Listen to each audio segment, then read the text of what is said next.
but I also let them know that the information calling about is very important. It kind of stopped people in their tracks a little bit. Like, hey, I know this is important to you, so I'm calling to make sure I get this to you. I'm doing one-call closes. So I don't book appointments. I hate getting no show. So I'm like, look, I'm trying to get you this information now. I don't care if you're driving, pull over. We're going to get you covered now.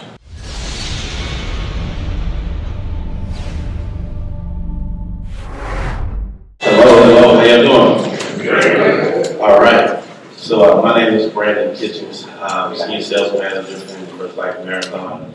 I'm so honored to be on this stage today and share this stage with these top producers here within our company and to talk about the telesales process here at Family First Life. Still the same name. There's something? Okay. All right. As I was saying, definitely honored, to be here. And the telesales with Family First Life, I'm also honored to be part of this company because we have a leader in Sean Mike who's very relentless about the continuous involvement of this company. When I started 3 years ago, this company was all in-home. This panel didn't exist a year ago. We wouldn't have a telesales panel. But with the pandemic and everything changing, how we do things here in our country, the telesales has become more attractive, an attractive option, for agents. And the fact that we're able to now help many more agents out there, take their career to the next level here at Family First Life. Because before this, if you were, an agent that maybe dealt with some medical issues that wouldn't allow you to get out of the house, or you had some things where you couldn't go sit with families because of your health situations, we couldn't help those agents get out here and make money for their families. But now, with the telesales, we're able to do that. I have an agent on my team now that 42 years old, goes to dialysis 3 times a week, but he's able to make money for his family, at a high level now through this telesales process. So I'm deeply honored, to host this panel. We're going to get started here and dig into some great information from these guys here today. So we have Brody. Starting with you first, and just have you, if you don't mind, share just a quick little background about yourself and how you got into the telesales process. I know you started in the field first. Yeah, for sure. So prior to FFL, obviously, like a little welder fabricator, so I have no sales experience. So when I started, I was all in the home, wide open, doing the 30 plus appointments a week. And then finally, I kind of found this niche of people. I kept getting people that were saying, hey, due to the pandemic, I don't want people coming to my house. And Mike Curry kind of spearheaded the movement for our team as far as telesales go and getting that lead level up with us. And he ran all telesales 1 week. He's a Hall of Fame guy. He did in-home like all last year and helped over 400 families like that. And he can switch over and do it and be successful. It really put that belief in me. So yeah, the week after he started it, I did it, and I just kept finding that people were more apt to talk to me. They want the information, but they might not want them coming to their house because of everything going on. So I was all in on it, and I've been telesales ever since. All right, appreciate that. And if you don't mind me asking, earlier this time, some of us like myself, I do a lot of one-call closes, and how my process goes. I get you on the phone. I want to go ahead and see if I can get you to make a decision now, get your family protected now, because I don't know what's going to happen once we hang the phone up, right? But for you, can you share with us, your structure and your sales process? Yeah, for sure. So I dial every single day and book same-day appointments. So I'm dialing on the day of the clock. What I found is most of the people that we're talking to have jobs, so they might not have time, might not be with their spouse. Obviously, this is a decision that they're going to want to make together. So I just give them a call. It's Brody, and short my script up. But pretty much, I'm busy. I know you're busy. When are you getting off work tonight? You and your spouse. And they're normally like get through the door at 5. Okay, I'm at 5, but I can call you at 6 o'clock. Give them a buffer, get through the door, eat dinner, and then I go home and schedule that way. And then I just call them later. This is Brody. About the mortgage protection, and also something that I found really valuable to me. Obviously, we could get our license in any state. So I've gotten licenses in every time zone, and I buy leads daily in every time zone. And there's a sweet spot, we all know, with these people that are working, where they get home from 4 to 8 o'clock. Well, you spread that over a 3-hour time zone and you buy yourself more activity. So I'm calling East Coast leads at 8 o'clock here, because my house is 2 exits up from here, and then dialing those, booking, and then the retired people, there's a sweet spot for them in the afternoons that if they don't have any doctor's appointments, anything like that going on, you can squeeze them in there. So typically I try to book from like 2 to my last appointment. The latest one I closed was on the West Coast, and it was like 1:45 our time here. And so I was constantly, every hour on the hour, booking these and running the appointments. So I just found value in being able to help my families that way. Yeah. So doing it that way, that allows your business to be open for like, what, 16 hours a day? Yeah, there's a lot of hours. Like, there's some mornings when I'm still like glued shut because I didn't go to bed till late, and I was running appointments like California, Oregon, wherever. So yeah. All right, and then I'll just piggyback off another thing that you said. I heard you said so you're buying leads daily, right? I know I spoke with Mike Curry and Dan Broadway as well, and what I really like about the process is you said you're buying leads in the morning and turning them into dollars in the evening, right? yeah, quick turnaround. Yeah. And the fact that you're sitting there, I just have our CRM on a tab on my computer, and I'm checking all the time and just kind of finding them. If I need some more West Coast leads, I go find them over there and buy them and run through. And it helps me squeeze my leads a little bit more too, because I put everything into a spreadsheet.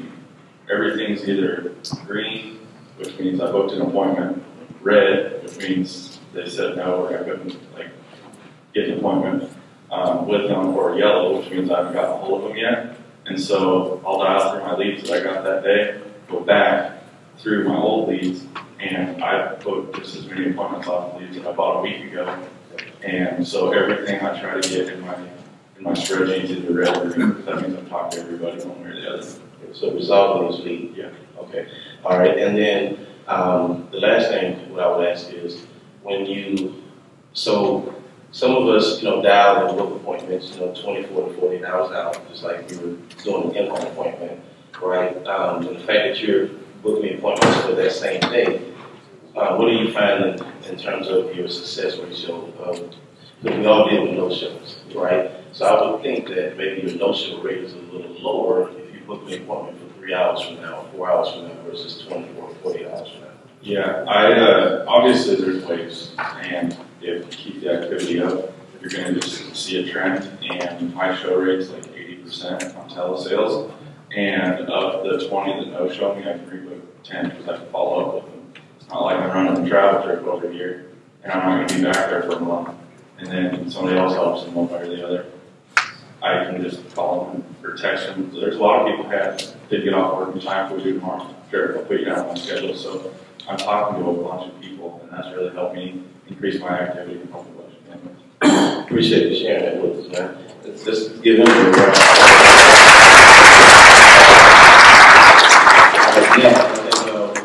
I just heard about that just now.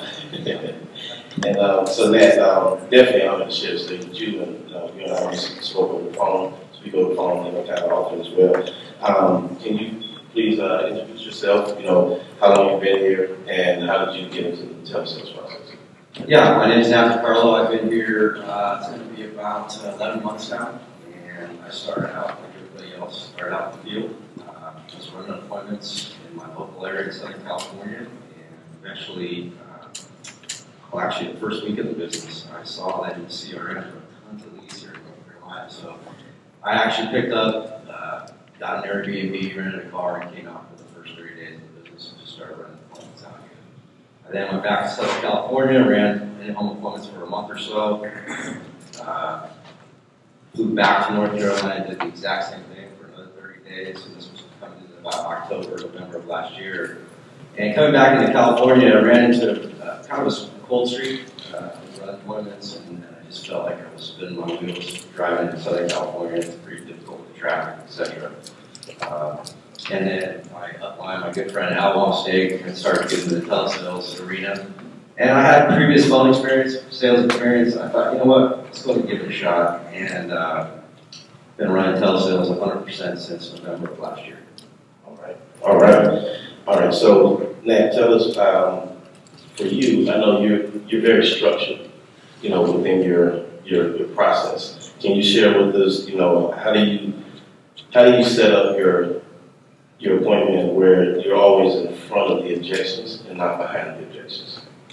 So a couple things. The first thing I do is on my appointments, I'm already prepared. I've got a sheet that I created for myself. It's not much different than the 5-year inventory, but on that sheet, I've got their name, their address, their medical conditions. I've got their what kind of mortgage they have, mortgage lead, and balance. So I've already prepared myself for 4 or 5 scenarios in my mind before I even have that appointment. And so when I get them on the phone, basically I'm setting up the structure in such a way that I'm taking control. I think it's important on telesales to take control. And one of the ways to do that is to go ahead and set the expectations about what's going to happen on the appointment. We're going to lay that out in a situation where they know that I'm here to get them the information. We're going to go ahead and get them qualified and then go submit a request for coverage. So I'm very, very upfront with people about that right now. I also give them my license, I give them information about me, I make them write that down on the beginning of the phone call, so I kind of get that credibility out of the way early. And that's really the way I structure it, to set up initially so that make sure that they're comfortable in the process, so I can eliminate some of the objections that come later. So you're very upfront in the beginning of the process about, you know, how the appointment is going to go, and so that way if they do have objections, you want to address those objections early in the process. Yeah, my assumption is they want the insurance, they want the coverage, so I'm very assumptive. I mean, if they book an appointment with me, my expectation is that they want the coverage. My role is simply just make sure they get qualified to submit an application. Okay. And for you, what does that look like on a weekly basis in terms of the amount of appointments that you're running? Because I know, you know, telesales, you have to run more appointments, you know, and because I know it's a big misconception, you know, a lot of people think, you know, going telesales would be easier, but it's actually harder because you have to work more. So how many appointments, what does that look like on a weekly basis? So there's no set number. I'm going to go ahead and book enough appointments to make sure that I can hit my targets, but I'm saying probably somewhere between 40 and 55 appointments a week, something like that. Yeah, so not more. Yeah, that's for me, it's about 45 to 50 appointments a week, you know, to get to the same numbers of running the field. Right? Okay. Anything special that you think you do within your process, you know, that allows you to be successful real quick as the last two? Yeah, I do. I think that the biggest thing that probably separates me, or at least in my mind, what separates me and helps me is that I'm not a big options person. In other words, I don't give people multiple choices when I'm giving them my recommendation. I find that if I learn the information about them, I've done my financial inventory, I already know what they can afford. I already know what budget they have. I already know what they need, so I'm going to go ahead and give them an option. And that works for me. I think that conviction and that level of security, it just eliminates some of those, I gotta think about it, right? Yeah, because we know a confused mind don't buy, right? They don't make decisions. So for you, you top down sell for the most part. Right? Okay. When you top down sell, how often do they come down? You know, do you have to adjust and make sure there's more options? Quite a bit, but I mean, I think that the reason that coming in with one option is that gives you the flexibility to do that, you know, and so what I try to do is come sort of the middle ground. I'm not going to come at a high level. Al taught me a great trick. He said, look, figure out what they make a month. Don't ever go more than 3, 5, or 7% of that money in a monthly premium. You're going to get annihilated if you try to sell somebody $400 a month premium when they make $2,000 a month. So that works for me. So I already know in my mind kind of what number I think works when I present it to them. I already think that they can afford that. And sometimes we'll drop the coverage a little bit to make that work. That's basically it. Man, thank you. Thank you for sharing that. Just getting that. So, Zach, if you don't mind introducing yourself, how long you've been here, how did you get to the Telesales process? Yeah, absolutely. So I've been here about a year and a half with FFL, and I did 6 months of all in-home, and I think that was really good for me, getting to in-home, because that really prepared me for telesales a little bit better, more confident. understood the products, all that good stuff. Yeah, 6 months, right when I realized there was other people talking about, like, hey, potentially doing telesales, because to be honest, in the beginning, I wish we could have done this over the phone. So I was excited. I was like, all right, well, I want to learn as much as I could, learn as much as I can about telesales. So I tried all the different lead types. I fumbled like crazy. I definitely struggled in the beginning. Because it's a lot different, right? They don't see your body language. They don't see anything else besides your tonality. So I had to get my tonality really dialed in on the phone. So ever since last year, I've been just all over the phone. Yep. Okay. And you kind of hearing the common theme here, you know, from the first three guys, myself, you know, we all were in the home first, right? And then we made the transition to the phone. However, we do have to make a start now, you know, that want to go straight into telesales, and it can work. However, it's going to be a lot harder than starting in the home first. But I think the fact that all of us were in the home first, it really gave us a leg up transitioning to the phone, right? All right. So for me, Zach, so telesales, you know, is more than just, you know, phone calls. Right. All right. And so we also use, you know, text messaging, you know, to get in front of our clients. So can you share with us, you know, how you use, you know, text messages within your process? Yeah, definitely. So, you know, for me, when you invest in leads, and it was frustrating for me that a lot of the leads just weren't answering the phone. Anyone else have that problem? Or some of your leads just don't answer the phone. They got call blockers, they got all sorts of stuff going on, and you're like, well, they need insurance. They filled out a form. I want to get in contact with them. I want to resolve that lead the best way I can. So I'm going to send a text. But manually texting them, that takes all day. You know, our fingers can start bleeding. We can't do that. So I was in the text space before I got into insurance. So I went to one of my buddies that was also in the tech space and came to him with a problem. And we came up with a solution, like software that works kind of like Phone where you can, you know, reach a lot of people really fast, but it's for texting. So we got a table set up back there if you guys have any questions. But TurboText is the software we came up with, and that's helped me a ton, especially with telesales, just because with telesales, like I don't have to see them the next day like you would if you were on a travel trip. Or within the next 2 days, I can schedule a call over text whenever. Even if it takes a couple days or next week, I can follow up with them and I can drip on them and I can help that lead get insurance. I can help that person get insurance. So TurboText is something that's helped me and my agents in a big way, and with Team Valley and a few other agencies. I know most people in here are already using it, but it's been a major help for telesales specifically. So that's what I do. I use the software, use Phone, and I try to leverage as many tools as possible because I want to resolve every lead. I want to help every family that fill out a form the best way I can, and why leave any money on the table or any families unhelped. So that's what I do. Yeah, so it's crazy, like you can call somebody 10, 15, 20 times, and then you send them a text message, and then they respond right away. Right? Oh, I think that's, yeah. You know, but that's great. You know, we have to use all of our resources, you know, to get clients help. Is there anything particular within your process that you would like to share, you know, with that you think that helps you be successful? Yeah, so I try pretty much everything with telesales because I want to get it dialed in. I want to figure out what works for me. So for me, the best leads have been mortgage. I have sold final expense. It's doable, but I've had better experience selling mortgage over the phone. 1, 2, 3 month mortgage, CRM. Those are great leads. Final expense mailers, those are great as well. And then 1 month internet leads. Those are kind of my lead types. And then I do a little bit of live transfers. I dabble in there. I kind of supplement with some live transfers. When I don't have an appointment or I get no-show, I just flip on DataLot. That's, you know, I've tried the other vendors, but DataLot has seemed to be the most effective for me. It's the highest quality leads that I've found, and you can turn it on, toggle on and off easily. So DataLot's been pretty great for that. But yeah, my process is like Monday through Friday typically. I will work Saturday if I didn't do as strong during the week. I'll try to make up for it on Saturday. But if I get the weekends off, that's great.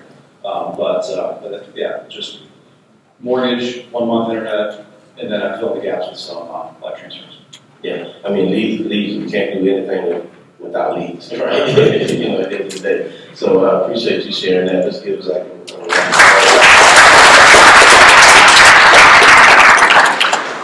All right, and so Jared, if you don't mind, real quick introduce yourself, how long you've been here, and how did you transition to the telesales process? Sure thing. So my name is Jared from the Winston-Salem area.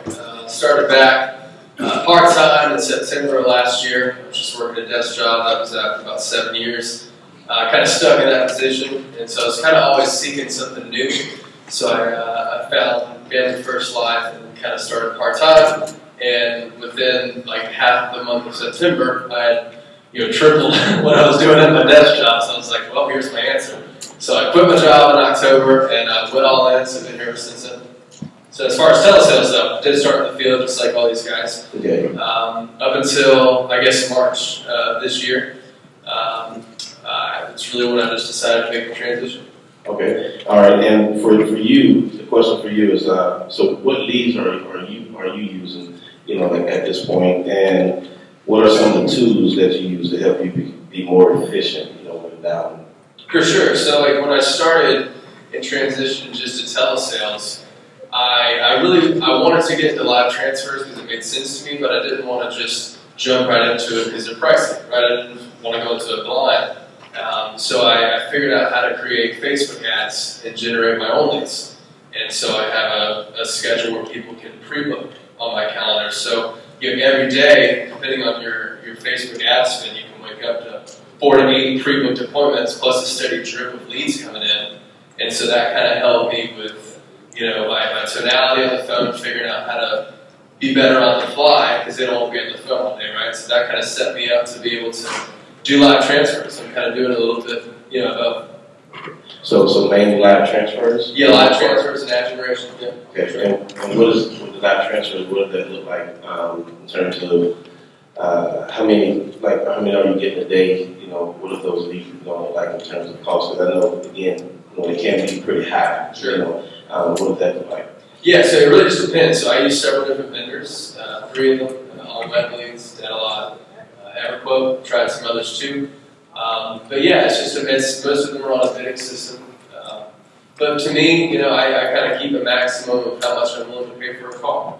There's other people that bid a lot higher and they get more volume, but it helps to be licensed in multiple states, which is huge. So I've got 21 states I'm licensed in, so I may not have to pay as much for a call because I'm licensed more in, I guess, other states. You definitely got to have more states for you to do it, so that's for sure. Yeah, because I think most of the companies, they want you to have at least 10 states before you can even sign up, for the live transfers. And the more states you have, the lower your cost, can be because, you're available a lot more. Right. And I think the other part of your question too is as far as like tools and resources. So I'm a huge fan, if you're not on it, especially if you're doing telesales, insurance toolkits is my saving grace.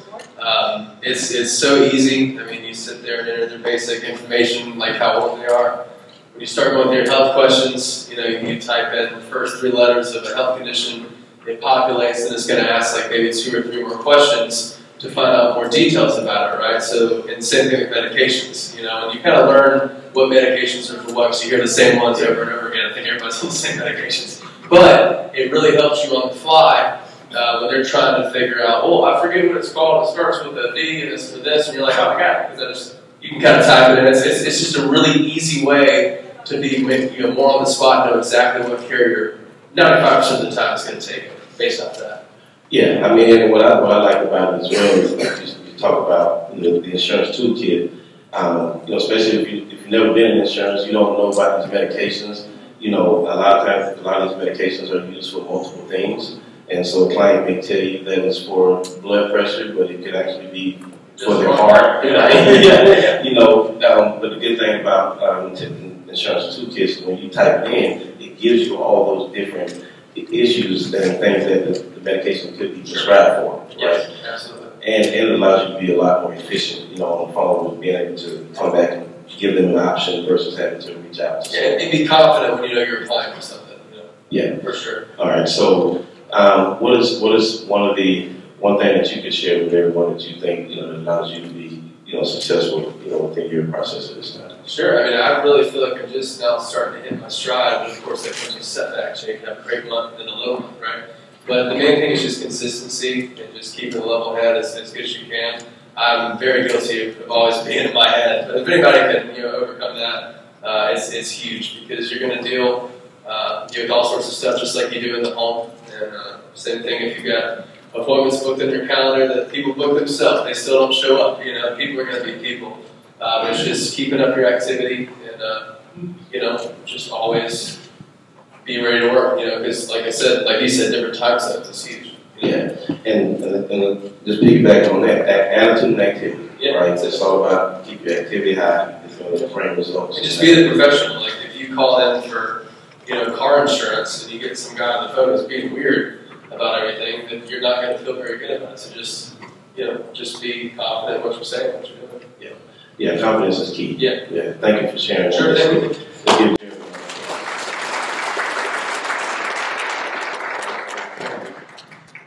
All right, same for you. If you could introduce yourself, how long you've been here, and how did you transition to the telesales? Sure. So my name's Candy, and I've been with FFL since January. I was with a previous company since last October. I ran primarily mortgage protection in home. So I got used to a little opposite, start with final expense here, right? Do mortgage protection, so I did the harder first. But essentially I got stuck with telesales. We didn't have a car. So I had to figure it out. And I was like, I am not taking months to do this. I forced myself to sit for a week, and I forced myself to practice. Literally had my husband bringing me down to the desk. I was not leaving that desk until I figured it out, guys. I was not letting my money totally drain out. Prior to insurance, I was in sales, but we were working on referrals. So I was very grateful to come to FFL and loving the leads. So when I transitioned, it didn't take me very long to catch on, but I was stuck with almost certain companies. So that was a struggle. I got through it, finally got my American back. There we go. So excited with it. But yeah, I was stuck with only a couple companies, and final expense can kind of drain me down whenever you're trying to live off that. So I did. I finally got back into all leads, and now I run every single appointment with the exact same match. Okay, so you're determined to fail faster in the beginning, right? Because the faster you fail, the faster we can get back up and get back going, right? All right. And then and you talk about kind of how your structure. So can you share with us, how do you can you walk us through how do you build trust and credibility and reduce sales pressure? When you're on the phone. Yeah. So I take the approach of being a social worker, actually. So I call them, I let them know why I'm calling, but I also let them know that the information I'm calling about is very important. It kind of stops people in their tracks a little bit. Like, hey, I know this is important to you, so I'm calling to make sure I get this to you. I'm doing one-call closes. So I don't book appointments. I hate getting no-show. So I'm like, look, I'm trying to get you this information now. I don't care if you're driving pull over. We're going to get you covered now. If I need to do an appointment, I will, but I don't count on it. I call them next week at the exact same time I booked the appointment previous week, and I call this Okay. So, yeah, because they know you're calling. So next week I call from a different phone number, and I know that they're so interested because they booked the appointment. So I just call them next week. But I'm building credibility mainly by sending the government link, and sending my passport card, and I make them check. I won't move forward until they do. So I ensure that they know who I am, that I'm not some type of crazy person, and I can make a joke about it. So make someone laugh, kind of decreases that self-pressure. And essentially, I dig deep into the need. I won't move forward with any kind of sales presentation until I know exactly what they're concerned about and that they're asking the need for the problem. Like, okay, fix this problem. So I dig deep into finding the problem, and then I'll be like, okay, so what we're going to do is help you figure out how to get you approved and get that into your budget.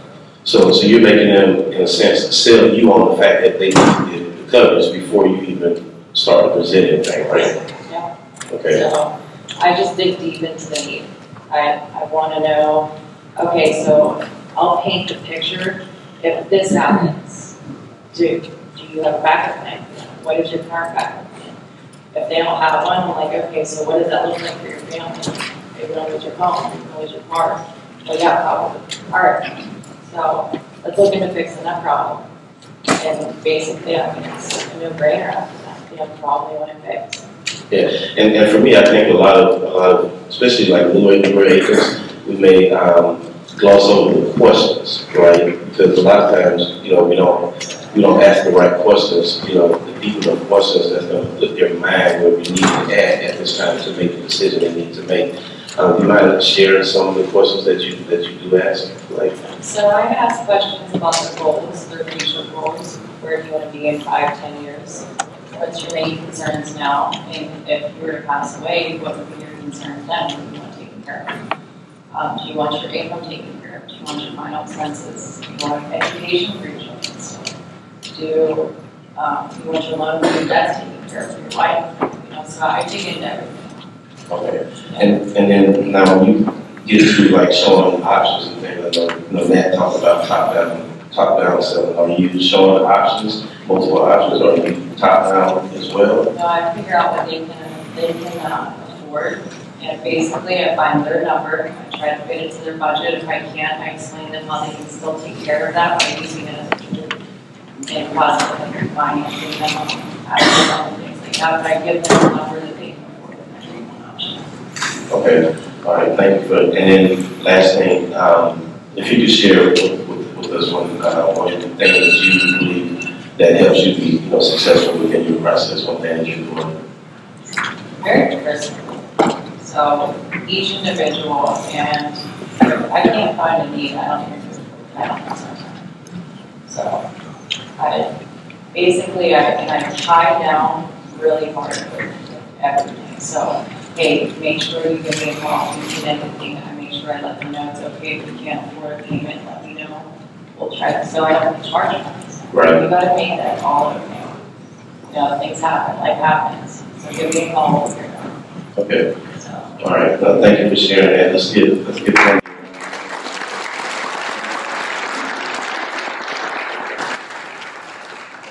I think that's it for our segment. So just wanted to thank each one of y'all. Hopefully they can come away with some good notes, you know, from everything that we shared today. If anyone has questions, ask us. You know, we're here to help everyone be successful. Thank y'all. God bless you.